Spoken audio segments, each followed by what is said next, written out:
Welcome. Thank you for joining our Best Practice Series webinar. I'm Becky Melody, your hostess for today's presentation. Kevin Foley, former FDA auditor and senior GMP auditor with USDM, along with Matt Pelham, principal enterprise solutions engineer for DocuSign, and Sabu Vis, our VP of USDM's IT and virtualization practice, will be presenting. The discussion today will cover introductions, webinar logistics, and our discussion topic, how life science companies can use electronic records and e-signatures in the cloud.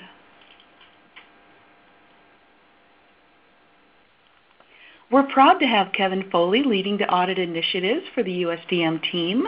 He brings more than 10 years of experience direct from the FDA. While at the FDA, Kevin was a consumer safety engineer, quality systems trainer and manager, foreign drug cadre investigator, and biologist analyst. Matt Pelham has been with DocuSign for over 4 years and serves as a principal enterprise solution engineer. In his role, he's worked with many Fortune 500 and Global 2000 clients to architect solutions leveraging the DocuSign platform to help clients eliminate paper-based processes, increase compliance, decrease cycle times, reduce cost, and enhance customer satisfaction. Sabu Vis is the Vice President of our IT Virtualization and Life Sciences Cloud practice at USDM. He has more than 16 years of technology, software development, infrastructure, virtualization, validation, and compliance experience focused on the life sciences industry. USDM is focused exclusively on the life science domain, and we're the market leader in providing quality and regulatory IT compliance professional service solutions. We're headquartered in Santa Barbara, California, and we've delivered more than 1,000 successful projects with over 300 life science clients. We offer hands-on experience assisting clients under regulatory distress, and we're the market leader for support with our validation Accelerator packs.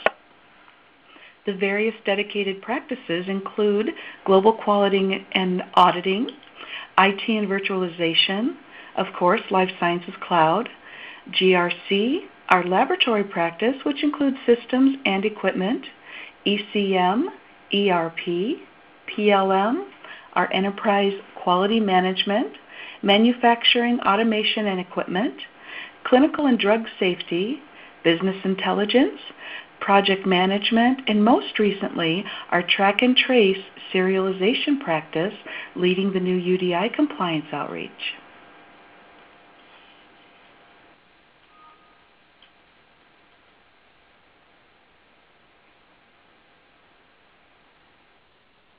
USDM is very excited to partner with DocuSign, the global leader in digital transaction management, because they empower organizations to become 100% digital. DocuSign continues to see incredible growth and momentum and has been recognized as best-in-class innovative technology company. DocuSign currently reaches a global audience with over 110,000 customers, documents signed in 188 countries in 43 languages. They've been recognized as a best-in-class, innovative technology company, and most recently recognized as a CNBC Top 50 Disruptor.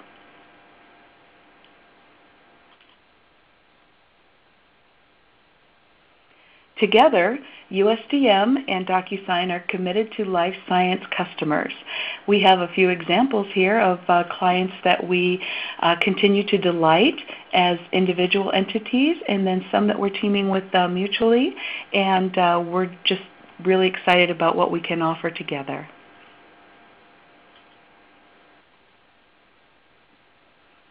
The content today will be covered in approximately 30 minutes, and then we'll invite you to post questions for our team via the message board you'll find on the lower left of your screen, or you can join the discussion on LinkedIn, our USDM group, and post any questions there. We're happy to address questions of a confidential nature offline as well. Just shoot us a note, usdm@usdm.com. Thank you so much for taking the time to join our presentation today, and with that, I'll turn the presentation over to Jennifer Moyer of DocuSign. Thanks, Becky. I'd like to first highlight what we'll cover on the session today. We'll speak about best practices for digital adoption and share a couple of use cases, and then get into a live demo of DocuSign, followed by a discussion on how DocuSign and USDM Life Sciences facilitate 21 CFR Part 11 compliance. And of course, we'll leave time for questions at the end.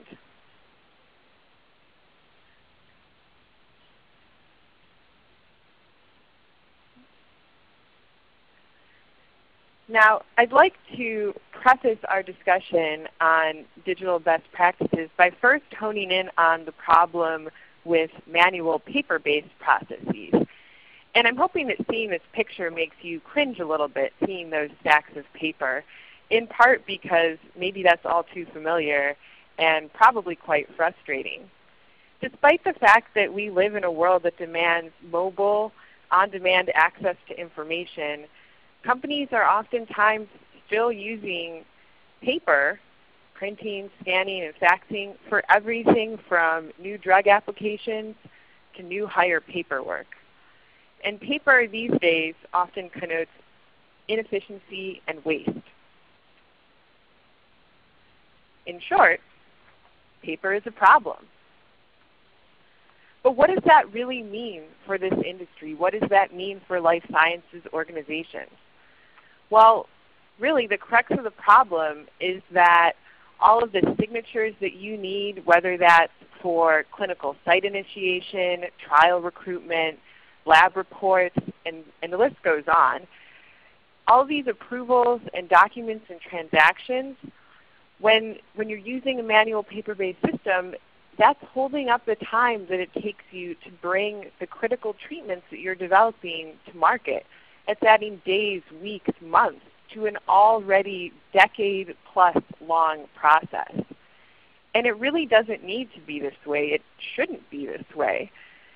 In essence, we're preventing critical treatments from getting to market faster by not adopting a fully digital solution.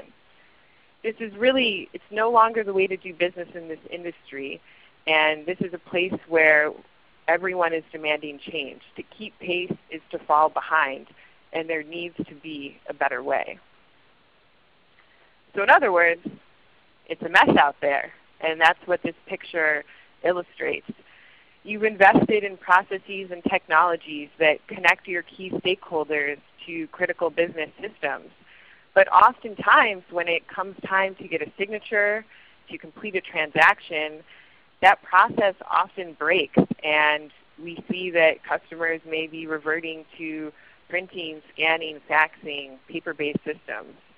That's slow, that's expensive, and that's error-prone. Think about what happens if you have a document that you've sent from New Jersey to Switzerland via FedEx and someone missed a line or missed a signature. That's happened before, and that again just adds time to an already lengthy process. Now luckily, there's a solution. So I'd like to briefly go over the digital transaction management platform, DocuSign's technology platform. And what you're seeing here is it's not meant to show complexity, but rather the robust capabilities that our solution offers. DocuSign enables our customers to prepare, execute, and manage their most critical business transactions. This is all built on a foundation of industry-leading trust and security. And in addition, we have an open API, both REST and SOAP. And this enables our partners and our customers to really customize the DocuSign solution to fit their needs. Now, I'd like to shift gears a little bit and talk about a couple of innovative customer examples. The first one is Cedars-Sinai Medical Center. Cedars-Sinai is the largest academic medical research center in the western United States. They have over 2,000 physicians in nearly every specialty, and they are using DocuSign for their online registry, and they have DocuSign embedded into their online consent forms to sign up for cancer research. And the results that they're seeing are really incredible. Since adopting DocuSign and moving from a manual to a digital process, they've seen a boost of from about five participants signing up a month to over 26. That's about a 5x increase that happened in less than a year. And beyond that just sheer number increase, what that really means is that they are able to have a more diverse pool of research subjects that is making their research results more valuable, more statistically sound. And because they have a more diverse pool that they're drawing upon, their research population more closely mirrors the actual population of study. So it's really doing great things for the research that they have underway. And we're also delighted to report that they received the award for best practices in human subjects protection from the Health Improvement Institute due to their use of the online consent forms in the registry. And then just touching on another example here, this is a Fortune 500 pharmaceutical company that's using DocuSign for physician contracts and to improve compliance with their corporate integrity agreements. And the results they're seeing were taking up to 6 months originally for contract completion down to 3 days, and that reduced turnaround time by, or improved turnaround time by 95%. And added to that, they're able to save nearly $60 per document. So you can imagine with the volume of contracts that they're sending, the very real results both in time and hard dollar savings as a result of digital adoption with DocuSign. And now I spoke about a couple examples. Really there is a world of possibilities and so many different ways that our customers are using DocuSign today. This is a little bit of a broader picture of some of the use cases in life sciences, and we could expand this, but it would really be an eye chart because there are hundreds of use cases in this field. But it's everything from your internal workflows, whether that's a non-disclosure agreement or an HR onboarding form, expense reporting, to your most regulated processes, like your regulatory filings, patient consent forms, lab procedure sign-off, and the list goes on. You get to commercialization use cases like order processing. Again, I could speak about the long laundry list. But instead of doing that, I would like to pass things to Matt Pelham, who will show you DocuSign in action and bring these use cases to life a little bit more. So Matt, over to you. Thank you, Jennifer. Let me go ahead and advance the slides. Oops, let me go back one. Before I begin into a demo, I wanted to provide a little information about our platform. What we'll be demonstrating in a moment is what you see here on the left, which is the DocuSign web-based console. And this is, because it's a cloud-based solution, is a very easy way to quickly realize value and get through an implementation. It uses our tools that I'll show in a moment, and it can be deployed with very little or no IT involvement. But that's just one way that our platform can be used. Our platform also can be integrated into other systems. So if you have a research participant tracking system or investigator portal, DocuSign can provide the signing process embedded within those portals to leverage your existing tools. And that can also help reduce training and provide tighter controls over how people access the system as well. So it's quite a spectrum that's available to be used with DocuSign. In addition to the web console and the APIs that allow you to integrate DocuSign into tools, we also have some out-of-the-box integrations that are available. For instance, we support the Safe Biopharma digital certificates. They can be used during the signing process to digitally sign documents. We also have a very deep integration with the Force.com platform.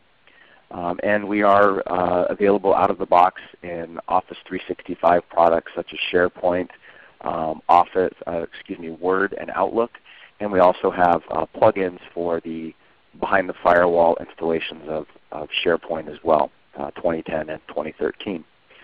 So there's quite a robust platform, and today we'll just be covering a very narrow portion, which is the DocuSign web console. So let me go ahead and move into a demo. And I will share my desktop. So now's the fun part where we're going to have live demonstration. So what you see on your on my desktop here is the DocuSign web-based console that I'm logged into. This is a tool that you can also access through single sign-on using the SAML 2.0 standard to gain access to this tool.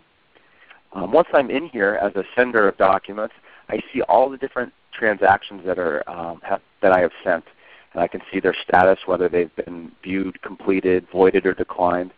I can also see how long they've been out for signature, which gives me the ability to drill in on anything that may be taking longer than expected, such as this one that's 1 to 7 days, and I could drill in on that and bring up that transaction. And I can see how long they've been out for signature. For this demo, I'm just going to do a very simple document. I have an FDA Form 1572, which is used to bring investigators into a clinical trial. And here is a list of my forms, and I'll begin the process just by clicking that link to access this form that I've set up in advance. When I do that, I come into this sending console, and the first thing we'll see is that I have the document that's already here that was set up in advance. I could continue to add documents, so there's no limit to the number of documents that you would add to a transaction. And in this case, I have a single role called the investigator, which when I designed this form did not know it until runtime who this would be for. And I have a new investigator, Aiden Parker, who I'll add here to this transaction.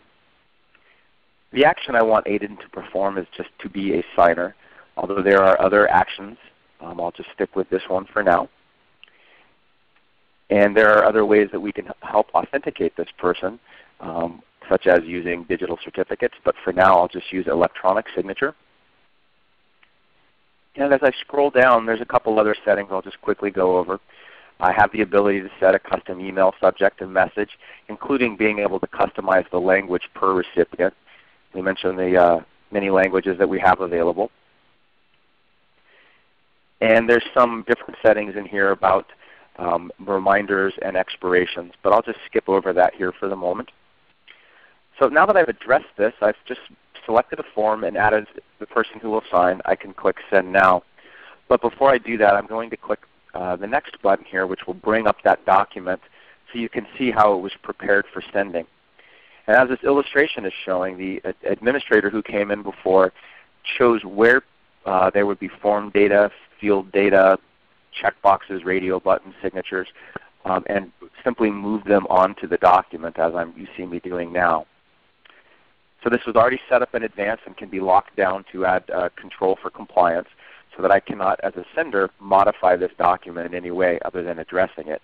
But I did want to come in here for a moment to show how easy it is to set up a form within DocuSign. And in this case, this was an FDA form that already had fields, so DocuSign converted these. I did not need to drag these on. Excuse me, they were already there. So now I'll just hit the Send button. That transaction will be sent. We'll send an email notification to Aiden Parker that there's a document pending his signature. And as the sender, I see the summary information here for who will sign next. As live demos go, my computer seems to have locked up. But I'll go ahead and move forward. What you would see here below is here it comes. There we go. you will see that it was sent by Matt Powell, and the next to sign is Aiden Parker on the bottom of my screen. So that was the sending process.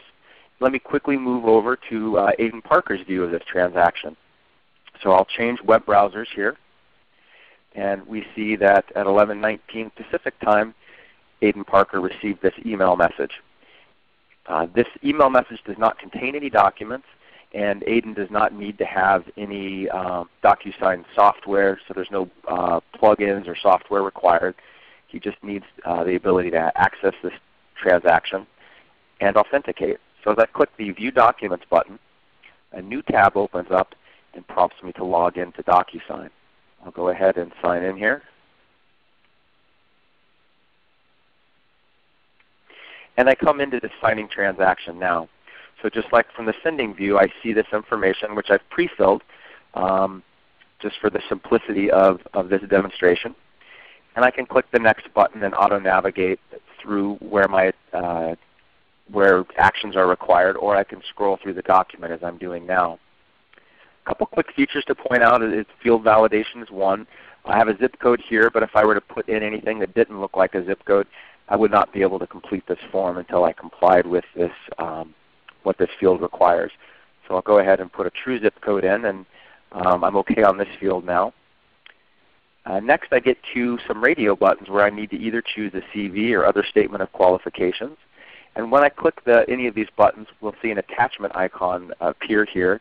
It's conditional, driven on which document I choose. So I'll choose CV, and you'll now see that attachment icon. And as this tells me, I can click on this to upload or fax in a document. Instead of fax, I'll choose to browse for my document that I've scanned. And here's my CV. As I upload this, you'll notice that I now have a second document in here, and it has 2 pages. DocuSign's asking me if I have any other attachments. I'll just say no. And now that attachment icon goes to an upload icon, and I'm able to move on. If I want to preview my document, I can just click here on that thumbnail, and I can see the document that I've added. I'll go back to my page here, and I can continue to hit the next button and scroll through the various parts of this document. And I've come down now to the area where I need to sign this document. There's a simple sign here tag, just like you might see with sticky notes, that when I click on that will apply my electronic signature. You'll also notice here in the bottom there is a unique GUID that ties this adopted signature to this transaction, as well as an envelope ID that is at the top of these forms that helps combine that signature. Here's the DocuSign envelope ID. And it correlates with this GUID here. Next, I'll also need to choose a signature meaning. You can populate any meanings you want. I'll say that I attest to the accuracy of this document. And once I do that last required action, I get the option to confirm signing. If I had not completed everything, you'll see that goes away, and I'll continue to hit the next button and scroll through where required actions are. I'll go ahead and choose confirm signing. And when I do, I'll be redirected because I've already authenticated. I've come back to my portal. If, however, there were other transactions in here I needed to sign, DocuSign can be configured so that when I access these documents, for each signing I'll be prompted to enter a password. So I'll go ahead and do that to demonstrate my inability to log in. No, let's try that again. That I would be prompted for a login for every signing. I'll go ahead and finish this one later. For that document that I did just finish, I wanted to show the PDF quickly. Let me open the PDF.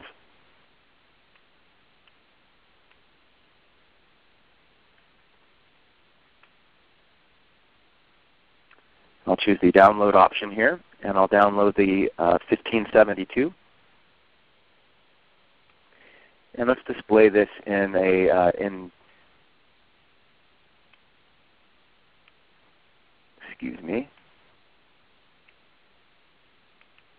display this in Acrobat so that we can inspect this document a little bit more closely.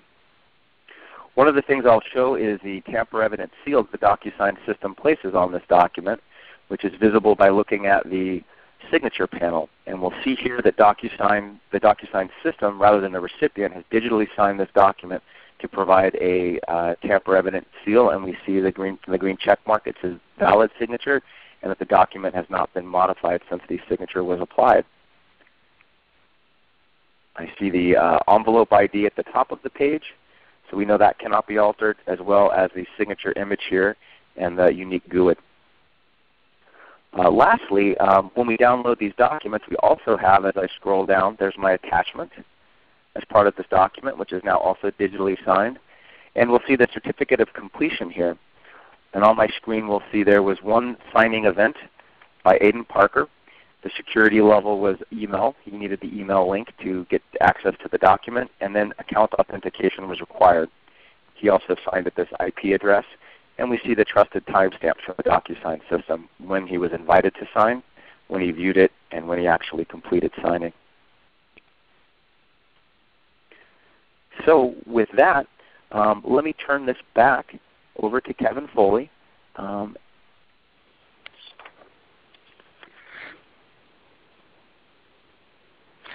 Hello. Hi.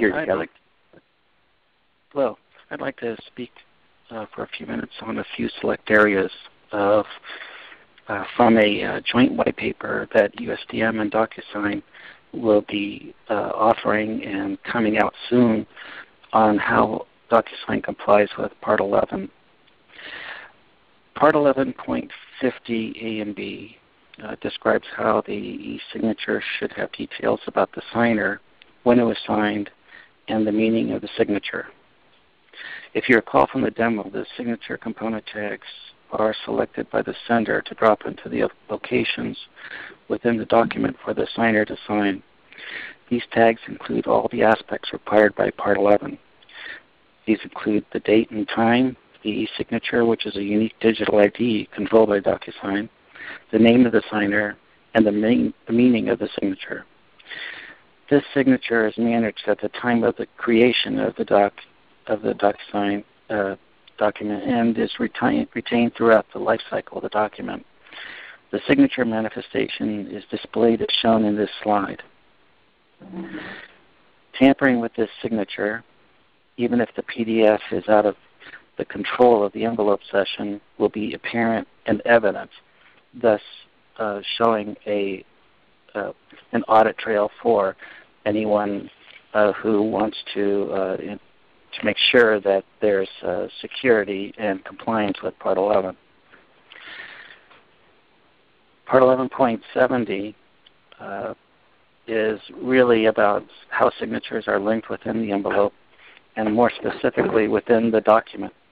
This signature is forever linked to the document, and any tampering with this document, say, for example, outside of DocuSign, will be evident. Tamper evidence is similar to a paper signature, for example, as mentioned. Furthermore, there's a detailed audit trail of the entire signing lifecycle, which is present within the document and is there to see along with the record of being signed as shown by Matt's demo. Part 11.100 deals with identity management, which is controlled by DocuSign. You need to be a DocuSign user with your unique signature, which is stored and encrypted. 11.200 DocuSign really discusses non-biometric signatures. DocuSign can use multiple levels of identifying components, from UID, passwords, or two-level authentication, as well as unique codes that can be texted to your cell phone, for instance. Additionally, authentication can happen using digital certificates, an option that you recall was shown by Matt. So we have a lot more details in this upcoming white paper by our partners, DocuSign, and we welcome you to look at this when it comes out soon. And we'd like to invite you to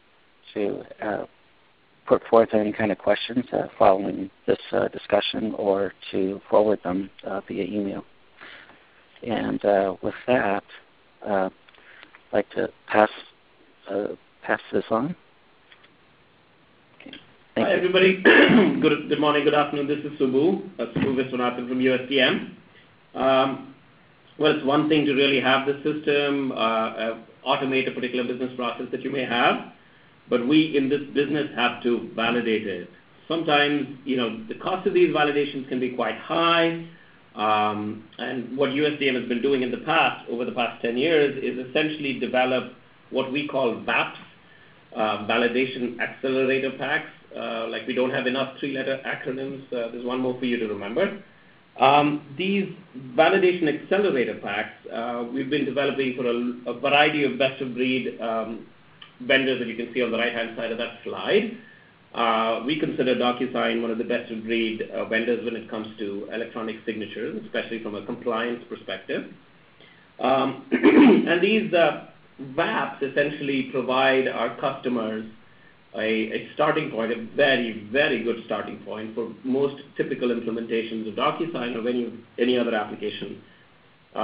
Pre-built templates for your specs, your test protocols, and so on and so forth throughout the life cycle. Excuse me, I have a frog in my throat, I don't know why. Throughout the life cycle of the validation effort.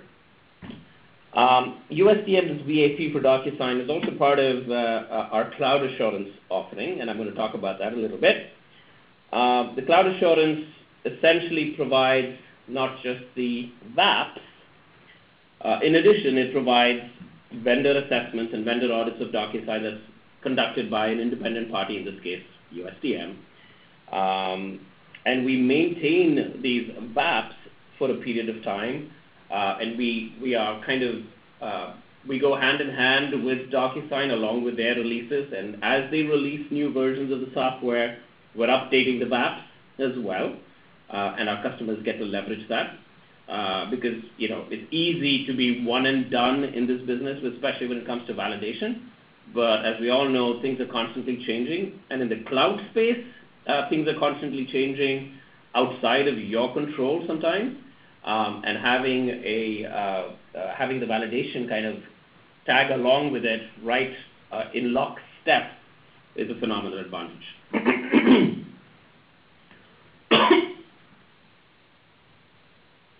USDM essentially, together with DocuSign, enables life science customers to now use and validate regulated business processes with the technology, with the DocuSign technology. The validation services combined with the DocuSign cloud assurance offering, apparently not just a frog in my throat, the frog is also chewing up my words.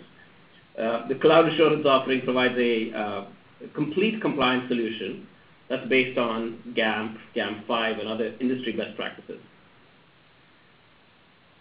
USDM and DocuSign can help our customers implement and validate DocuSign in new areas that you've never used this before, specifically to address the inefficiencies that you have with these paper-based processes, with these documents flying back and forth, etc.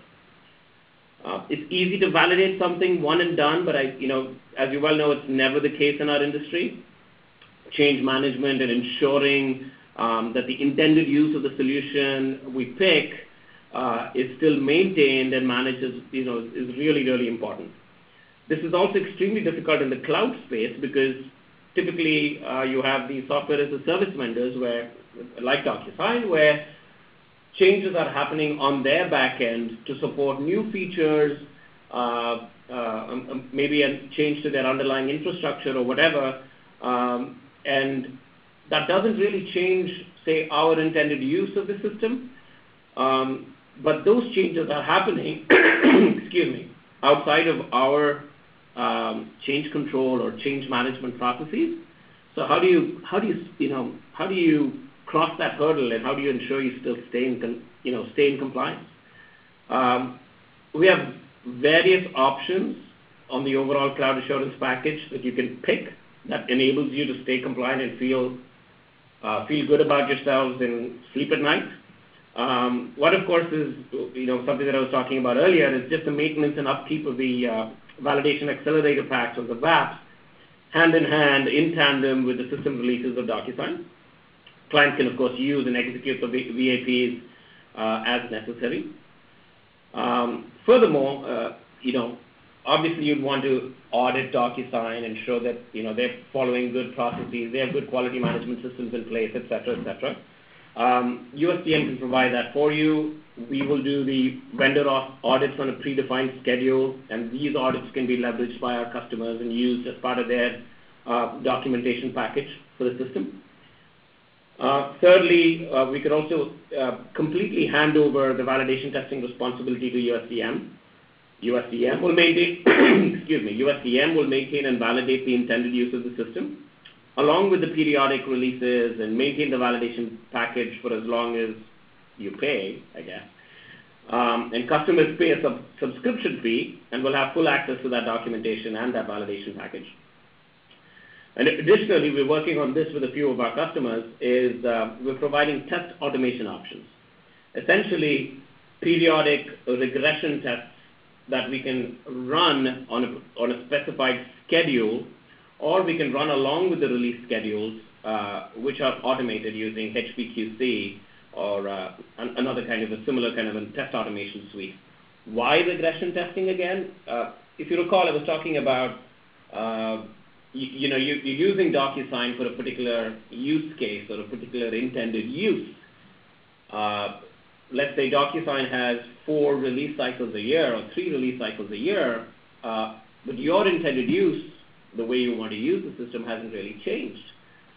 You can run as part of your own, from an assurance or a compliance perspective or a change management perspective, you can feel comfortable that you can run these regression scripts or system suitability tests, which I'd like to call these, which is a very lab compliance term or lab systems validation term.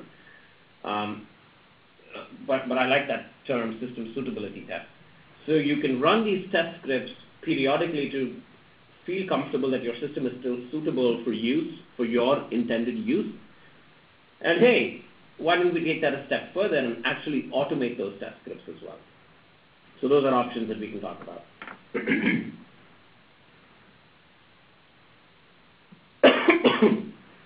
Ultimately, I think this is a great partnership. DocuSign is constantly innovating and is a best-of-breed software as a services vendor in this e-sig space. USDM's focus is on the life sciences, and our focus has always been the life sciences, and this is our bread and butter.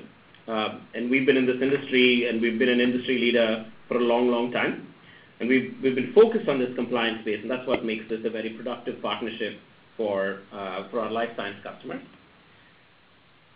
And this is specifically important in this day and age where the life sciences industry is evolving. They're long gone these monolithic companies where everything was happening under one roof or under several roofs under one company. The industry is evolving into a more distributed, collaborative, and specialized ecosystem where collaboration happens back and forth across multiple specialized organizations, specialized in packaging products, for example, or specialized in manufacturing, specialized in performing clinical trials or performing lab work, etc. And there's a lot of data and information that's getting, and there's a lot of handshaking happening via forms and signatures, etc. And this information is, is hard to exchange electronically due to Part 11 concerns, validation concerns, etc. And more, a lot of these systems that are used by these specialized units are on the cloud, adding to the complexity of the whole compliance picture.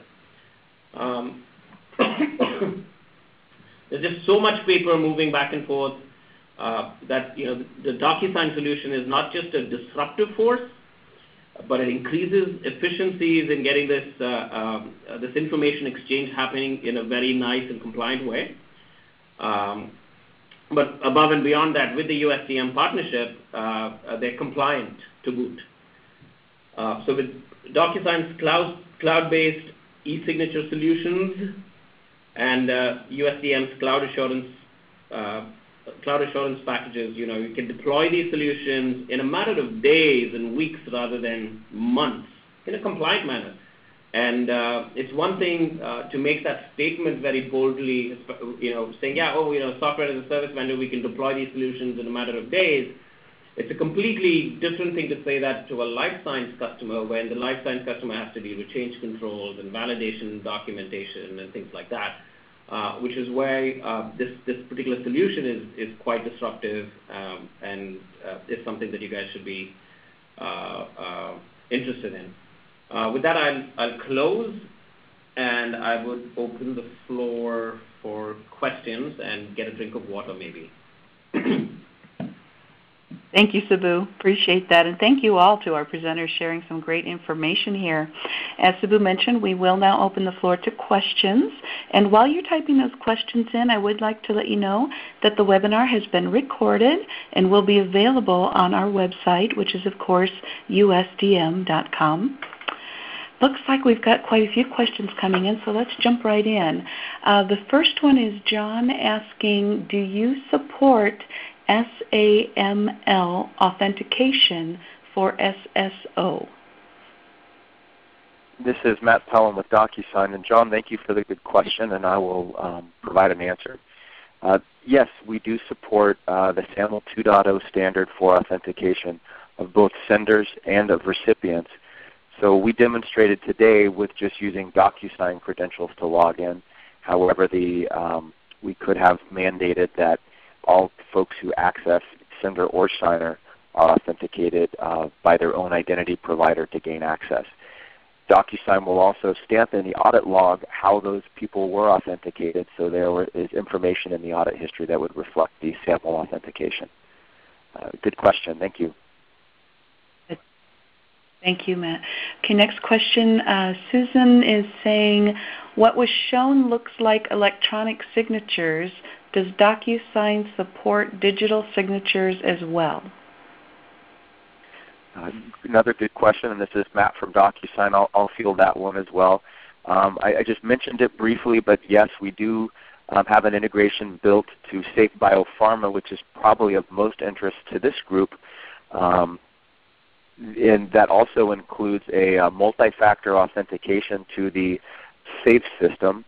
So upon completion, just like you saw here, after completing your document, you would be prompted to enter your username and password for the SAFE credential. Then they would prompt you for a multi-factor authentication, typically a one-time passcode sent to a pre-registered device that would grant you access to that private key and allow the signing to take place, the digital signing. You will see in the completed PDF that will then be the SAFE digital signature on that document so that auditors can see that. But in addition, you'll also have the DocuSign audit history, so you know a little bit more about what happened and when it happened and who else was involved. In addition to SAFE, we support OpenTrust and DocuSign's own digital certificates as well. OpenTrust is probably of interest for maybe non-compliant or still compliant use cases, especially in European localities. Thanks for the question. Thank you, Matt. Here's a question from Jippy. Does Aiden, he's referring to the examples there, does Aiden need to register as a user the first time he logs into DocuSign? And the follow-on question, what does a user accept, and is that legally acceptable? It sounds like other DocuSign questions, so this is Matt again. Thank you, Jeppe, for the question. Yes, so when the person establishes their account in DocuSign, at a minimum, and this may depend on your standard operating procedures, but at a minimum they need access to that email address where they would establish a password. It's also common to establish that to use one of DocuSign's authentication mechanisms, which may include knowledge-based authentication, which is something that would be used for U.S. residents because it's based on U.S. public records. It's also possible to use the one-time passcode sent to a known device or access code. So there's several different layers, including phone authentication for a known device, where it includes a voice print and ties that person to a telephone number. I think there was a second part. And is that legally acceptable? I don't want to give legal advice, but in the United States, under the Federal eSign Act, yes, it is legal. And what needs to happen is to prove what transpired during that transaction. And you would look at the evidentiary information in that audit history that I showed appended to the document. And if you're using digital signatures, then it would be a fully qualified electronic signature where the issuer of that certificate was was approved by that locality. That's true of both Open Trust and Safe Biopharma digital certificates. Thank you, Matt. Anything else anyone from the team might want to add? I think you covered it, Matt. Yeah, well done. Jeppe, let us know if that covered it for you. If not, you can send me another chat note there, and we'll make sure we circle up. So our next question is from Jeff, asking, what is the overall stance of the FDA on GXP software over the cloud? This is Subbu. I can take that. And Kevin, you can keep me honest here, as an ex-FDA auditor, but there's no stance specifically that the FDA takes, I think. Ultimately, a life science company has to comply with the underlying regulations that govern that particular business process that you're trying to automate. Essentially, the predicate rules governing the business process that, in this case, DocuSign would be automating a part of that. Of course, that includes computer systems validation and so on, and Part 11. The life science company is overall responsible, but they can defer some of that responsibility to the SaaS vendor or software as a service vendor, in this case DocuSign. But ultimately, they still have to ensure that the vendor is adequately covering the aspects of whatever is part of their quality management program or quality assurance SOP expectations, saying, you have a good quality management system. What's your methodology for software development and testing? The customer probably has to do some level of validation on the intended use. The intended use that's, I guess, mapped to the predicate rule and so on. So there's no such thing as 100% compliance. Obviously, you have to take some sort of a risk-based approach, especially when it comes to validation. And the vendor assessments and the audits, as well as the periodic tests that I was mentioning, the periodic regression tests, etc., that I was mentioning as part of the cloud assurance package, will give you the evidence or the support that you need to defend yourself if the FDA comes in and asks that question. Yeah, thank you, Kevin. Oh, sorry. Yeah, this is Kevin Foley. I totally concur with Subbu's assessment there that really it comes down to what the predicate rule is underlying in regards to the GMP activities. And so you have to base your rationale and your objective methodology or discussion to an auditor based on how you comply with those predicate rules, i.e. your activities that are taking place, the software that you're using, for example. That's why DocuSign has based its very existence of how it works on compliance. Very good. Thank you, Kevin. Our next question is from Chris. If you use cloud storage for data, is the system then defined as an open system per 21 CFR Part 11? This is Subbu. I can chime in here. I've had several interesting discussions about this particular topic with a variety of my customers. Of course, what is an open system or what is a closed system has always been a debate for a while now. And the current stance, and a lot of people have this stance where anything that's on the internet or in the World Wide Web, any data that's getting transferred across the cloud is considered open because anyone can potentially intercept that information. My argument has always been against that. and believe me, this argument falls flat a lot of times. I can argue that the connection is secure. You can ensure that the pipe is secure, where the information is coming from and where it gets to is secure, etc. But it always comes down to this fact that, if I'm not mistaken, and someone told me this, that the auditors themselves are getting trained on treating these the cloud-based or anything over the web as a open system, thus subject to the open system sections of Part 11. Very good, thank you. Okay, here's a question from Mark. You mentioned integration capabilities. How would that work? This is Matt. I'll go ahead and tackle that from the DocuSign side. As mentioned, DocuSign has both a REST and a SOAP API that can be used that provide all the functionality that we've demonstrated today within your own applications. So sending can be part of a closed system, but the management of the electronic signature process would be handled by DocuSign, but only accessible through that system. And the way that it works is just a simple web-based API, with request response. To help provide guidance, we have a very good developer center that includes common solution patterns, as well as the ability to test drive any of our REST methods just simply by filling in a web form. You can then see the request and responses that are generated, as well as look at sample code that can be used to implement any of those calls in all the various scripting languages as well.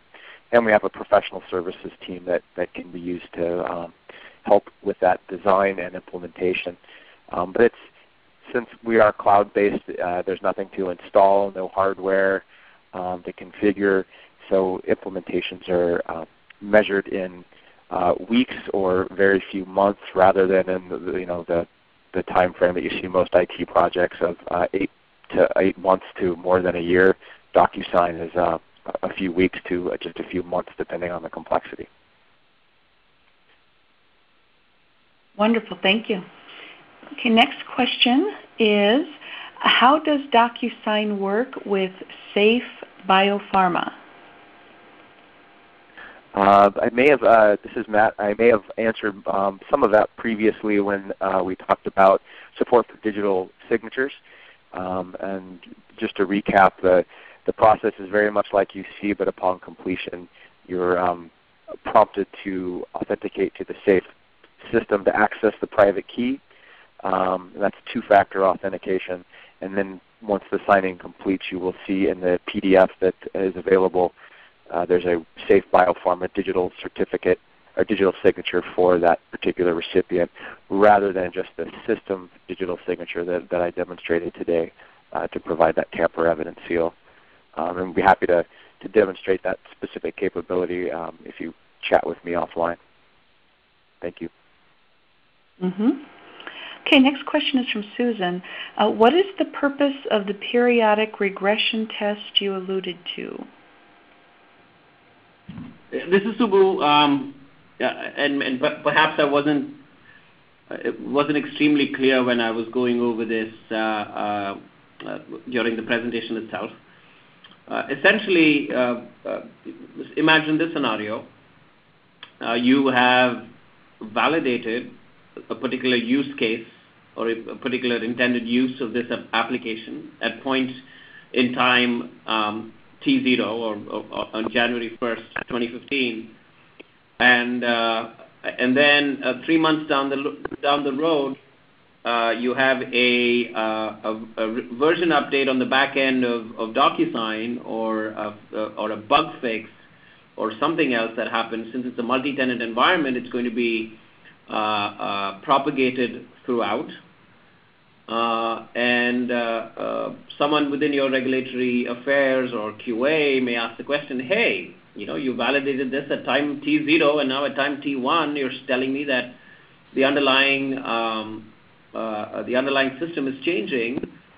even though there is no effect or there is no claimed effect on the intended use, we should still do some due diligence.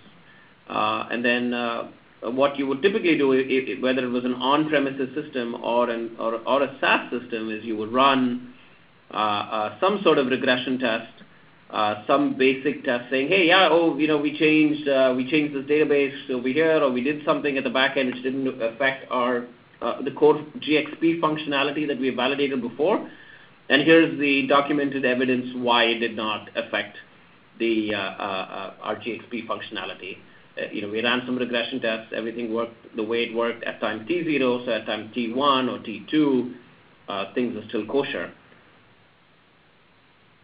And this is Matt Pelham from DocuSign again. I'll add in just one more piece, in that although DocuSign does release new software, and if it's a multi-tenant environment, everyone can enjoy those new capabilities without having to go through the pain of installing, paying for new licenses, and that sort of thing. But we do ship all that new functionality, which is an extension of what exists today. We do not want to break any of our clients, obviously. So we don't change the way that we operate, but we provide new options that an administrator could request DocuSign to enable, and there's a standard operating procedure about how those changes would be implemented into your environment. And if that were the case, then that may impact how you use the system and how you validate. But we anticipate that it should be a very light regression testing, and that you'll have USDM to help verify that we've done nothing to affect compliance. Very good. Looks like there's a part 2 question again from Susan. What sort of options are available? Can you repeat, Becky? Yes. What sort of automated testing options are available? So we're working with a couple of our customers. Currently we're doing it using HPQC. There's another, and I can get some more details offline to you. We're using something else for a Salesforce-based solution as well, which is not HPQC, but for the life of me, I can't remember it now.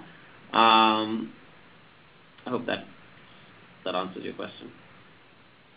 This is Matt. I'll just quickly throw in that most likely when automation is involved, it typically utilizes our API, and it's up to the design and how that's actually implemented. But since we have very atomic request responses that are used, you can, and the way we've architected the system, it's very adaptable to whatever automation you would like to put in place. But it's a great point that once you get rid of the paper and everything remains digital, you can do things like return form data that was collected on that 1572 into your investigator portal, create new records, update them, be able to tell which protocol a particular research participant has consented to. So all that can be updated programmatically so that it's accurate and always up to date for everybody. And then it can trigger actions such as to send new protocols to research participants, for instance, when a new protocol becomes available, to help ensure compliance and convenience for everyone. Thank you, Matt. With that, I think we're coming up on the hour here. We need to wrap it up. I want to encourage each of you to visit the USDM website and find more information around upcoming webinar events there, as well as recorded sessions of previously presented topics. Also invite you to join the discussion on USDM, and there's a group page forum, and you can stay up to date for upcoming events and presentations. Let us know that we're on the right track, or if you have a suggestion, we appreciate your feedback, and suggestions for future presentation topics are welcome, of course. Thank you, Kevin and Sabu, for presenting today, and thanks to the DocuSign team for joining us in presentation. We appreciate each and every one of you taking the time to join us as we stay in the forefront of compliance. We appreciate the opportunity to team with you in working towards excellence in compliance. Thanks again, everybody. Have a wonderful day.